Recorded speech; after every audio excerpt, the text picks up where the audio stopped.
Greetings from Tokyo, my dear friends. This is Daisuke, and I very much hope that this video finds you well and in very good spirits wherever you are in the world. Yes, I am in Tokyo at the moment. I am here for I'll be here for about a week, and then I will be returning to Los Angeles. But now here I am in this wonderful room. It looks like something out of, I don't know, like THX 1138, or maybe one of the early films of David Cronenberg, during the maybe Shiver's Crimes of the Future, the 1970s Crimes of the Future, or a stereo period of David Cronenberg's career. So very interesting. Oh, Daisuke, you're referring to the moment in Shivers where I set the story in a postmodern apartment complex, which I thought was a reminder of the metaphor about the clinical use of space and geography. So yeah, sorry for my my David Cronenberg impression, which is very bad as always. I apologize. But in any event, here I am in Tokyo, and I'm very happy to be here. Yeah, albeit it's a brief time, but it's nice to be back, even if it's for a little bit. So, and I wanted to take this opportunity. Yes, I'm in sort of mid travel, but that doesn't stop me from talking to you and wanting to say hello. And so let me take this opportunity to say hello to you, my dear friends. And if it's okay with you, I wanted to say that I started the Patreon page about a couple months ago. And one of the things we're doing at the Patreon page is I am receiving from Patreon friends and supporters, I am receiving favorites lists from people who are very kindly sharing with me their, say, top 10 favorite films, or top 20 favorite, or top favorite films of all time for them, and sharing those lists with me, so that I can now take the opportunity to look at them one at a time and react to them in a video format, which is what I want to do today. And so I've been reacting to them in the order in which I've been receiving the lists. So if it's okay with you, my dear friends, let me now turn to the next list that I received. And thank you very much for waiting. I know it's been maybe a few weeks since you sent this list, but I apologize for the long wait. I hope you can understand. But I did look at your list, and I'd like to take the opportunity to respond to yours. And I'm speaking of the CINEMATHEQUE. So the CINEMATHEQUE, thank you so much, my dear friend. Thank you very much for being a Patreon friend and supporter, and leaving behind comments and watching the videos. I always enjoy your comments, and now your list. So what list it is? You say here 10 of my favorite films in no particular order, and you have a list here, which is, again, as you indicate, it's not indicated by any specific or designated order per se, and I'll keep that in mind. But if it's okay, let me look at this list one at a time, or just try to look at it. And maybe my comments might not necessarily address everything, and so I hope that's okay. And if anything I say doesn't reach the level of satisfaction, I apologize very profusely. But I just wanted to. I'll react as much as I can, and as earnestly and as honestly as I can. It's a great list, by the way. It really is. So let's begin here. So you start the list off with The Leopard. Ah, yes. The Leopard. This is a film that I haven't spoken about on this channel, unfortunately. And Visconti in general, I haven't spoken about, unfortunately, as much as I really should. And that's another failing of mine. Not to say that I consider myself in any way, shape, or form an expert when it comes to Visconti, but I have I mean, one of the early Visconti experiences I had was actually watching The Leopard, and I remember watching The Leopard in university, and it was kind of a it was kind of an awesome experience. And it's known, as you know, for a very, very, very, very famous set piece, really, really famous set piece that is kind of like the anchor in many ways of the film. It's also like the handover, if you will, from like the generational handover, as well as like a celebratory and also melancholy moment, and also maybe a kind of indication in a subtle way of sort of class divide, as well as temporal shifts and just all around ultimate magic movie making moments. I remember this was the scene in particular was essentially.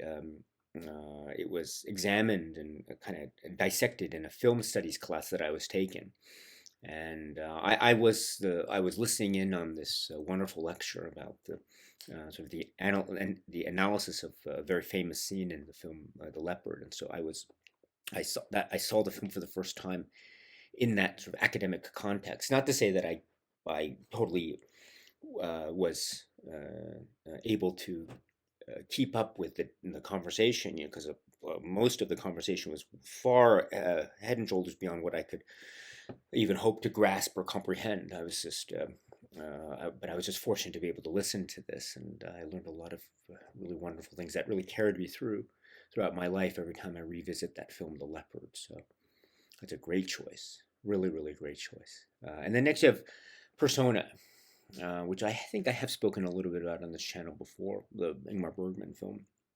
It is quite a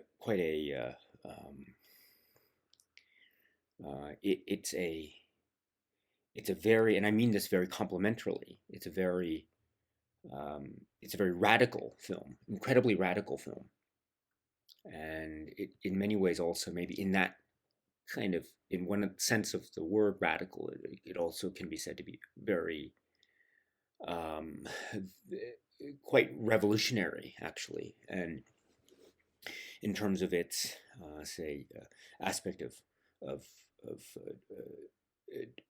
drama storytelling, even politics, sexual politics, sexuality, and the frankness of sexuality as well. It's quite vivid and quite graphic in some places, in a lot of places, which is I think very much part of its very it's very, I think, complex and nuanced aesthetic. Really, really one of the most famous works by Bergman, I think, for a good reason. Really, really just up there, and it yields, I think, so many interpretations as well. I'm constantly challenged by that film. That's great. And then, speaking of Eric Romer, you have your Love in the Afternoon. Eric Romer, yes, I've on this channel, I've had Eric Romer on my mind as late. Now, with respect specifically to the moral tales, or the six moral tales, of which Love in the Afternoon is one, but with respect to one of the later cycles in his career, which is the Four Seasons, the Tales of the Four Seasons. However, there are great connections between the Tales of the Four Seasons works and then the earlier Six Moral Tales cycle. So, I love when they have to. This is a great choice, absolutely great choice. And yes, I think we have spoken about this film on this channel in I think a video discussion. So, oh gosh, what a wonderful choice! And then Powell and Pressburger, The Archers. You have Black Narcissus, which is yeah, this is another film I think we've spoken a little bit about on this channel. Maybe not to the extent that I would like. I'm a big fan of The Archers, really, really big fan of The Archers, and I was so fortunate to be able to discover The Archers somewhat early in my life through VHS tape and discovering films like excuse me, like The Life and Death of Colonel Blimp or The Red Shoes, and then in that cycle of watching the Archers films for the first time, so I would have been what, like, I don't know, 12, 13, 14, something like that, maybe a little younger. I discovered Black Narcissus, and I mean it's incredible, absolutely incredible work. How shall I put it? I think for me there are two films that come to mind. I'm sure there are more films in the history of the use of lipstick in cinema. to suggest something quite evocative, or to suggest something quite maybe even shocking, and very, very vivid. And I can think of two examples of where this really affected me, maybe growing up, and so it really affects me now. One example is David Lynch's Wild at Heart, and then the other example is Powell and Pressburger's Black Narcissus. It's an unbelievable experience. It's a wonderful, almost the horror film vibe aesthetic. The Black Narcissus too is just it's so palpable and chilling. Oh my goodness, what a great film that's your wonderful choice, wonderful choice. And then continuing on with your list, we have Paris, Texas, the Wim Wenders film, which also I think we've spoken a little bit about on this channel as well. And this is another this is one of those. It's a maybe it could be said to be almost like a Western film. It's a road film. It's a journey film. It is a family film with a lot of heart, a lot of heart, and a lot of regret. And you have that embedded into the sense of 1980s sort of Americana, which is all those the symbols and the images that flash up there, along with the face and the visage of the characters. Harry Dean Stanton, of course, comes to mind immediately. That stoic, almost rock chiseled look, and the way that his demeanor, almost as someone an air of mystery. But then, of course, we slowly begin to understand what his background is, slowly reemerging in the face of civilization, with his own intimate personal story, as we know. That's a great choice. Wow, wow. Okay, but then continuing on here. Okay, Kitano, Takeshi Kitano films. So you have Sonatine or Sonatine here, from the early 1990s. And so, as maybe you may know, we on this channel spoke at length, I think, about each of the Kitano films, up through to what was it, Outrage Coda. So we went in order of filmography, and one of the films we did touch upon was the great film Sonatine. That I remember when that came out. I didn't see it immediately upon its release, but I heard the buzz you could hear. What's this film Sonatine? What's going on? And I think I might have mentioned it was around this time that my parents got wind of. By this time I think his first film Violent Cop had already come out, and then the English title Violent Cop, and then the English title Boiling Point, they had come out. So already Kitano, who had been, or who is, and who was, and who had been at the time, and is now to a certain extent, but at the time, was a very, very, very, very, very popular Japanese comedian, really popular Japanese comedian. And so, when his films came out as a director, it was really, really shocking. It was perceived to be almost like the antithesis of his comedian image. It was this, especially, I think, culminating up to, at the time anyway, culminating in a film like Sonatine, which arguably could be said to be quite antithetical in terms of the image of the comedian. But as I think we're speaking about over the course of our Kitano discussions on this channel, I was trying to make the argument that there is a lot of the comedian Beat Takeshi in his films, for instance, his gangster films, the films that have a lot of the Yakuza element. There's a lot of stand-up comedy routines in that. And I think Sonatine is a great example, a really, really great example. I mean, there are some scenes on the beach that have this great like stand-up comedy vibe to them. Like the beach is almost like a stage, where the characters are standing in front of an audience, us the viewers, and essentially doing their comic routines, whether they be pantomiming, I don't know, the sumo wrestling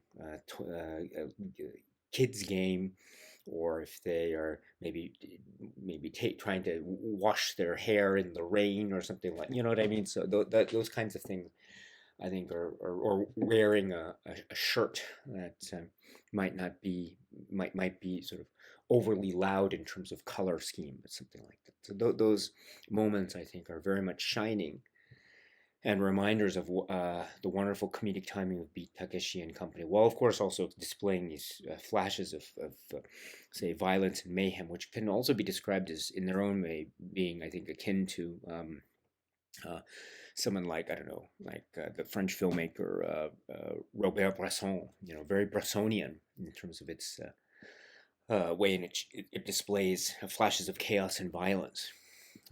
Really interesting. So that's a great choice. A great choice. Michael Mann's Thief. Oh gosh, Michael Mann's Thief. Thief. Gosh. I think I mentioned this as well. Um, I might have mentioned this also in the context of another list that I received earlier from our dear friend Tanner. He had on the list, on his list, he had the film Dawn of the Dead.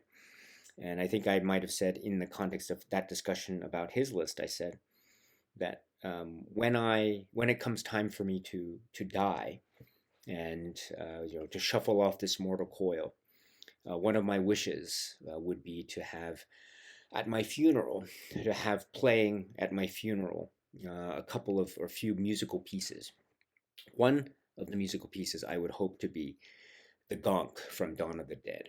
And another one of those musical pieces that I hoped would play at my funeral would be the final, the music in the final climactic scene of Michael Mann's film Thief.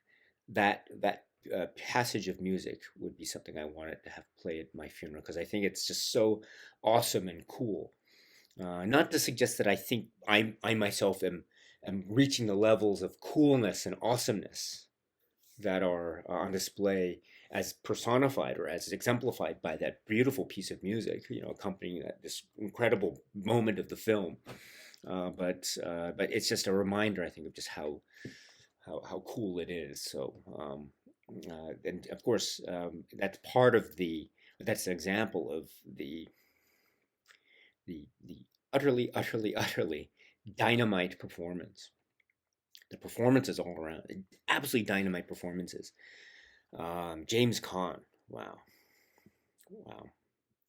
it's a great choice. And then next you have the final three films you have. Okay, so Sunrise, Song of Two Humans. This is I think this is mentioned in another list, or I might have spoken about it in a separate context, of course. But let me say once again that this is a true spectacle. This is one of those it's a special effect spectacle that has a lot of heart. It's immaculate in terms of what all the tricks that it's achieving, and all those the delightful tricks, and all have a purpose and function, sort of delight and inspire awe, and also to suggest a real sense of unity, and as the sequences proceed, we have each of the scenarios essentially embodying some kind of aspect of the relationship between the two main characters. And it's wonderful to see, in a sense, kind of the use of cinematic tools to essentially try to make manifest in a cinematic way the concept of love or devotion, which I think is wonderful, absolutely wonderful. It's an excellent choice. Then the last two you have on your list is, first up you have L'Avventura, Antonioni's L'Avventura, which we might have spoken about. Actually, no, we should, that's another one of my failings. I really should try to speak more about Antonioni's works, but I remember seeing L'Avventura for the first time when I was a teenager, and just like, I couldn't get into it. I was expecting one thing, but it gave me something completely different from what I was expecting. And I think I was expecting, because at the time when I was a teenager, I was really into mystery movies and thrillers and like Agatha Christie mystery movies and the like. So I was always looking for that kind of a satisfying denouement, solution to the thriller, whodunit type of thing. And I was expecting, when I saw L'Avventura, or going into L'Avventura for the first time, I was expecting something very similar. But I it went completely against my expectations. So I think I was maybe reacting quite negatively to the film upon my first viewing of it. But then, as I grow older, and as I gained in my own, say, limited realm of expertise in terms of relationships and travel and kind of the notion of maybe adrift, uh, the film gains a sense of resonance and power, and also there's a kind of there's a spoken and unspoken sense of malaise, which I think is I think very shockingly maybe resonant and quite relevant. So it's another film that has really grown with me as I've grown older. So I remember feeling now quite differently to when I first saw the film. It's a wonderful, wonderful film indeed. And then the last film on your list, the Cinematheque, you have Kagemusha, the 1980 film from the great Kurosawa. Um, Kagemusha is a film I think I've also spoken about on this channel, but I haven't spoken about it recently. So let me, if I'm repeating myself, I apologize. But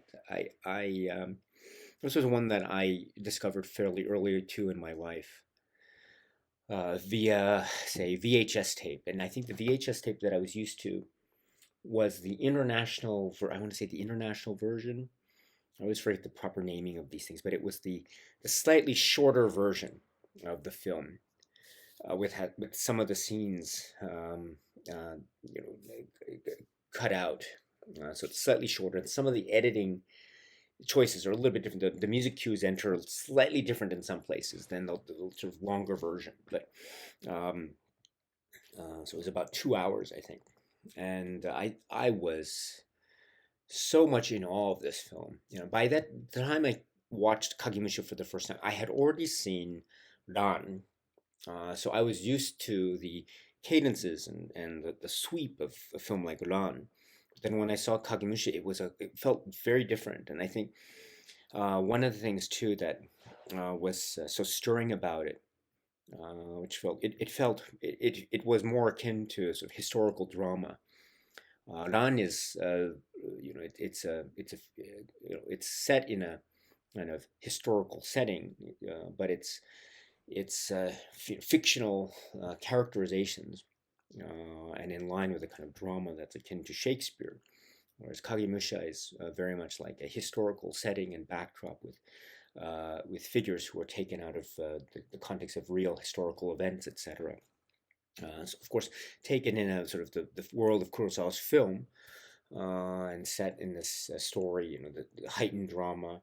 Maybe some aspects are dramatized or perhaps fictionalized to a certain extent, of course. But here we have a historical drama setting, which I found a nice contrast to a watch of Ran. I think Ran is a beautiful epic sweep in that way, but Kagemusha, it's the same yet different, which I really appreciate.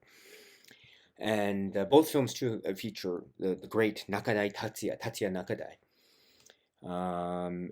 I love Tatsuya Nakadai's performance in both films. In Kagemusha, there is a real type of fragility, and there's a fragility that to his character. His character is what to his character, the one that we see a lot of in the film. Let's put it that way.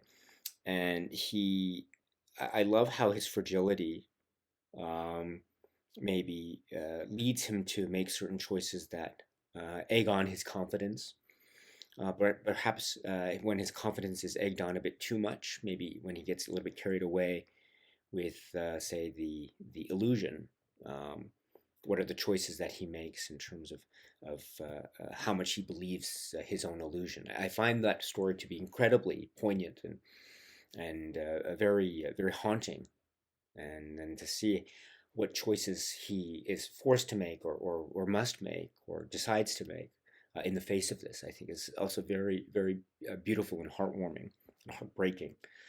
So, and that is, of course, not the only thing of that great film, but there's also the magic and the spectacle. I mean, I think when I was a kid, one of the scenes that I saw over and over again was the sort of the temporary retreat of the Shingen forces, and it's one of the famous scenes of the film where you see the retreat of the Shingen forces, um, with the troops walking across the horizon with the sun behind them, and you have in the foreground a bunch of troops that are sitting on the ground, maybe in a moment of rest, repose, and talking about the rumor that why are they retreating when they were so close to a type of military victory, but they are retreating at the point of some kind of military win. So it's kind of mysterious. Why is this going on? And there's a rumor that perhaps their leader has been shot, and that might have something to do with it. But of course, one of the soldiers scoffs at this. He says that's nonsense, right? Because our leader is right over there, and they stand and point, and it cuts to the shot of in the distance. The leadership on horseback riding, or the people that they in the distance perceive to be their lord and master and leader, but in fact, upon close up, that we as viewers are privy to, not the soldiers, but we as viewers are privy to. We know that the figure who is riding and leading the charge, or the temporary retreat on horseback, is not the Shingen that they think it is, but it is someone else. But it's a very powerful scene, and one that I just remember seeing over and over and over and over again, with the swell of the music. And I mean, there's so many scenes that were like that as a kid. Just I was fascinating and awe about. Um, uh, oh gosh, yeah, incredible, absolutely incredible. Really, really, and that has moments really painful. Things that happen just so painful, just again breaks the heart in a memorable way. That is a fantastic choice, my dear friend. Fantastic choice. Anyways, the Cinematheque, I think that's a great list. That is a really great list. So please keep up the great work. Thank you so much for the comments and support. I really appreciate it. It's a wonderful list. And for anyone who is interested, this option is open to anyone who wants to be a Patreon friend and supporter.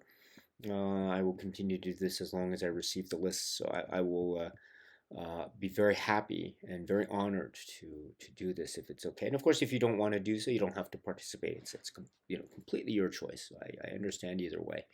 But the Patreon page is open for anyone who's interested. So if you're interested, please you can go visit at any time. And I look forward to seeing you there if you're interested. But if not, no problem at all. No problem in the slightest. But to you, my dear friend, the Cinematheque, thank you so much. Thank you so much.